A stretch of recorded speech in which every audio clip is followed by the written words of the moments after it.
Okay, what I'm going to go over is basically this is a component system to keep it as compact as you can, but to get a big sound for any average size bar, even outside. You could take these two speakers in the subwoofer and easily go to a park that has a pavilion that's 50 by 80 foot or 100 foot, and people could easily hear it out in the parking lot if you need to.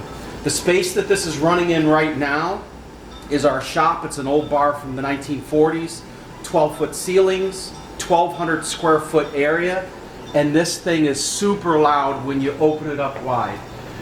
The system right here, depending on which consumer buys what, this one is outfitted with different things, but depending on the customer, maybe one customer is not getting the TV or TV stand, maybe another customer is only getting one wireless microphone. But just to go over what we did here today, this system consists of the Peavey PVX powered subwoofer. This is a 15-inch subwoofer.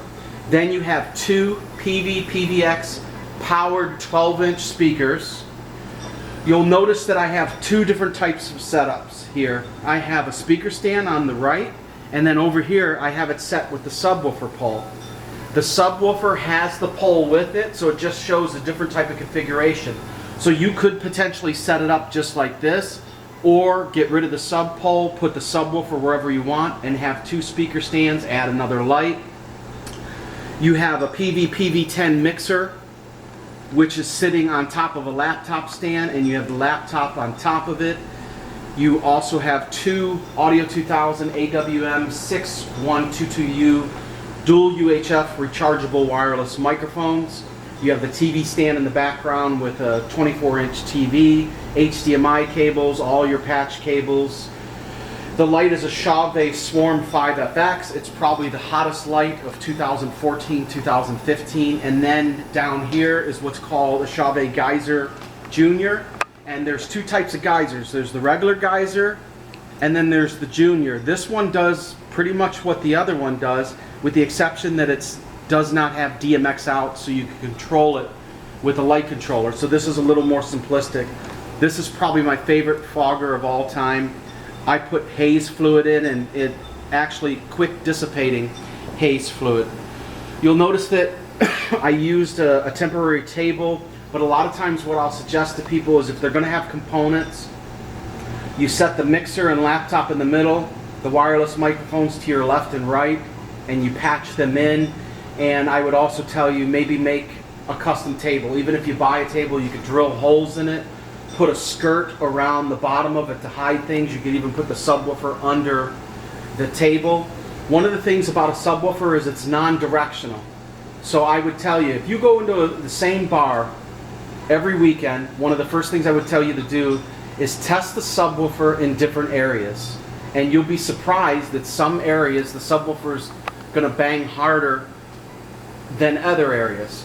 Example, this is on a little stage. There's a lot of wood, so it's going to vibrate more. If I put it out on an outside deck, it's really going to vibrate. Put it against the wall. You could turn it around, face it against the wall, lay it on its side. Try it in different configurations. This particular system has all 50-foot cables, which is more than standard, and the cables, excuse me, in this system are actually all made in the United States. So they have what we consider a true lifetime warranty. Now, I'm going to go over the hookups real quick. When you get the system, you're going to open it up. You're going to open up your laptop stand. They have chrome pegs that you just push and then adjust it upward. Then you set your mixer down, put your laptop up there.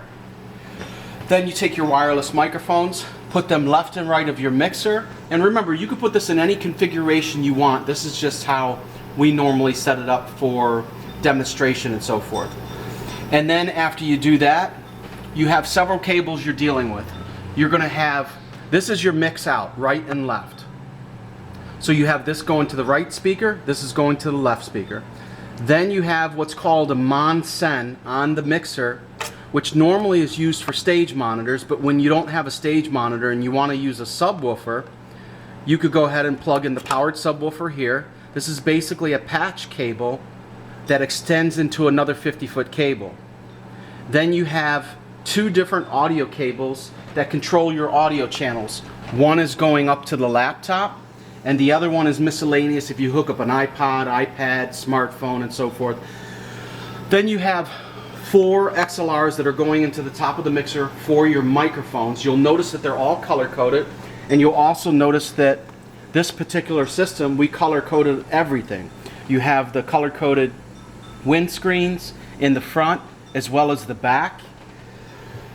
Could have put microphone 1, 2, 3, 4, but doing it color-coded allows you to switch it however you want and have the colors in a different order, and then be able to just switch the cables on the top.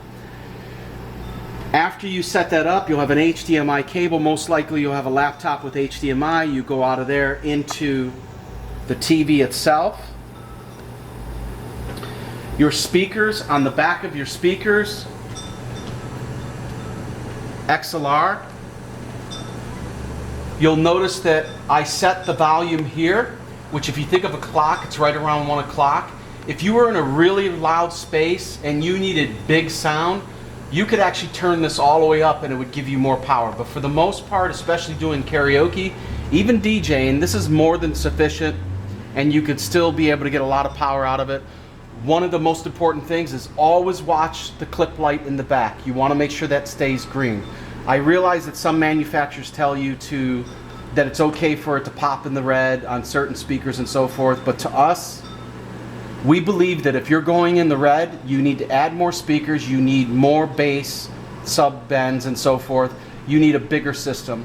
This is the safest way to run a system, and every customer that's ever followed this, they haven't had any issues with their product. And you have just the main plug, power here, and then this is basically piggybacking speakers. You could hook up more powered speakers, and then you'll see a white button here. It's pushed in, which it's just an instant boost. And taking this out, that's what it looks like. And I even labeled this one for this particular customer. Right speaker, push it in. This right here, I put the light on the speaker stand using an O-clamp. You could also bolt it on the top here if you want. So there's different ways you could do this. You could even do this with the handle. You could actually wrap something around here to make it thicker and put the O-clamp on here or on the other side, depending on how you would want to do it, or just stick it on the floor. The wireless microphones, going back to that, when these are opened, you just have the power, and then you want to make sure you have a bright light so you can see this. There's a line right here, and if you think of a clock, once again, it's right around 11 o'clock that we set it. You won't mess around with that at all. You'll also notice when you put these in here to charge, see how it's showing that it's charging? This shows that these are pretty well charged. These are new ones I just opened up. You'll notice that these are red, meaning that they're not fully charged. Check 1, 2. When you talk, you're going to have the signal showing that this is B, so it's this side, and you remember where to put it, but there again you have the color coding, so you always remember where to put it. But just in case you end up taking the windscreen off here and you need to figure out where it went, you just talk into that. It has different frequencies, all 4 different frequencies, so they don't interfere with each other as well. Now, going over the mixer. This is the best way I know how to describe it. Because these are powered speakers, that's considered the first line of power. So these have amplifiers in them. When you set the knobs on the back of the speakers, that means how much power am I allowing out of these speakers to basically go through the system. Then the secondary is the mixer here. You'll notice that it goes from minus 20, goes up to plus 10. 0 is as far as I normally go with it. Yes, you could go higher, but I would never recommend it. If you're doing average gigs, I would tell you to have it right here. You'll notice that this individual customer, we actually put some stickers on there for them, and that's considered max volume. If you're playing in a small place and you don't want it loud and you just want to play background music, bring it down here to minus 20. Just to the left of this, you have 3 white buttons. You have tape control, tape to mix, which is associated with up here, This was probably more prevalent, you know, before people had tape decks and so forth. I normally have never used this. The buttons are up. The contour button, this is another EQ boost. That's always in. You'll notice that it also has 48 volt phantom power. That means if you have like a condenser mic that requires phantom power, you stick a little pen in there, push it in, it will illuminate green, and it's going to give that power that microphone needs. You have LED lights here. Always keep them in the green. You have a headphone control here. Here's a headphone jack. Then just to the left of it, these are two volume gains that control the master volume of these two. And in this case, instead of the monitor, he's running a subwoofer off of this channel, and then this is the effects. That's how much echo that you basically put into that channel. Now, we talked about this being the master volume on the mixer. This basically means how much of a signal am I allowing to get into the overall mixer. Then you have your gains. This basically is how much signal am I allowing to now get into each individual channel. And I put a label here. It says set mic gains between 3 and 4 and audio between 5 and 7. You notice here the mic channels are more sensitive, so they're going to react to the sound much quicker. And the reason why you don't want them set higher is because you start to get feedback. It doesn't have a high threshold for the gain before feedback. Then over here you'll notice that I have the audio channels set at 6, and it states between 5 and 7.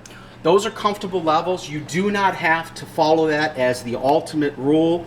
You can mess around with it if you're in a much larger area, and you could get away with having these further out. You should be fine. Once you understand one row, you understand them all because they do the same thing. The blue knobs are your highs, mids, and low EQ. Then this is the monitor knob, which in this case we're using it for the subwoofer. You're never going to turn on the subwoofer for your bass and your microphones. No need to do that. So basically you're just going to have it on these two channels, and you start bringing it in. Believe me, once you hit 40, you're going to hear it. You go up here, you're going to get a serious amount of bass. You want to make sure that you always watch the clip lights in the back of these speakers, and you'll know that you're okay. Then the amount of effects, you'll notice that there's no effects in any of these channels here, the audio channels or the two additional channels. It's for the microphones, and the master control for these is here.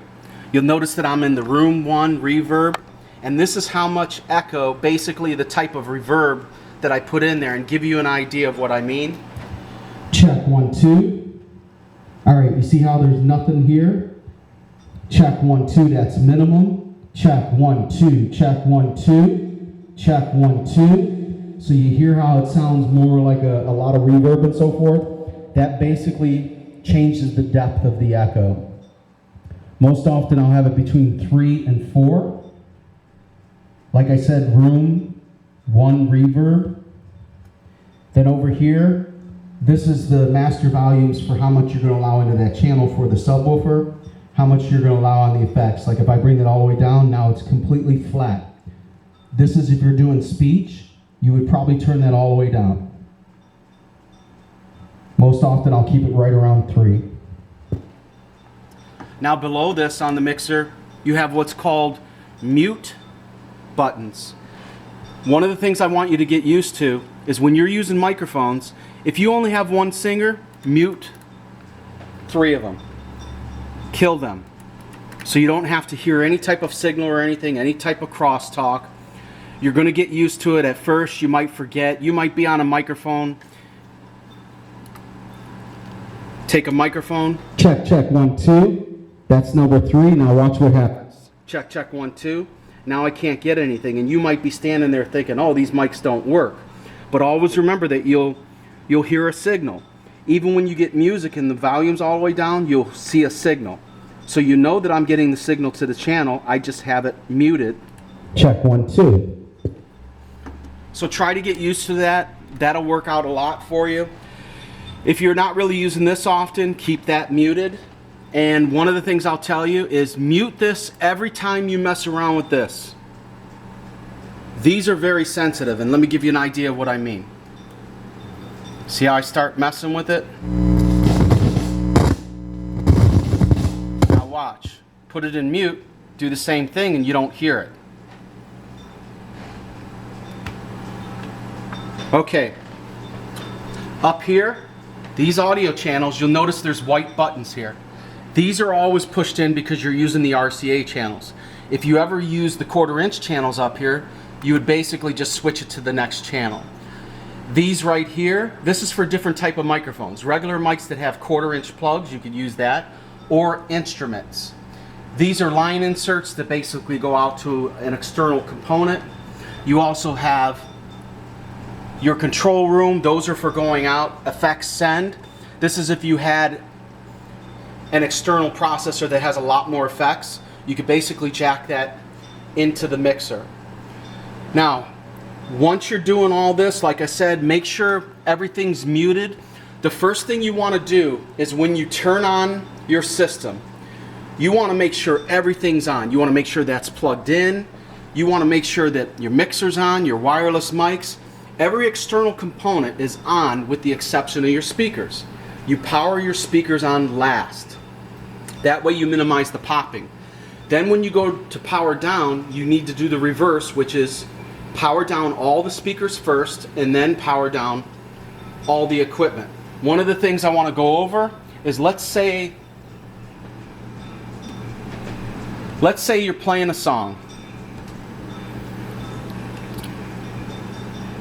Okay. Now you hear this is down, but you see how it's got a green signal? One of the things I'll tell you is no matter how much power you have, don't go past 0. In fact, 6 is probably the max. This thing gets pretty loud.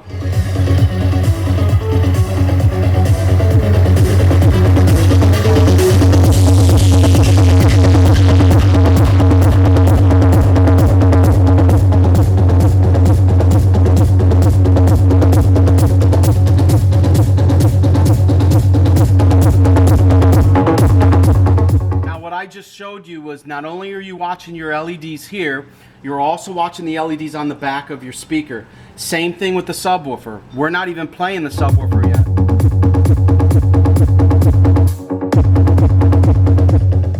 So now you can bring in your subwoofer here. In fact, I'll bring it in first.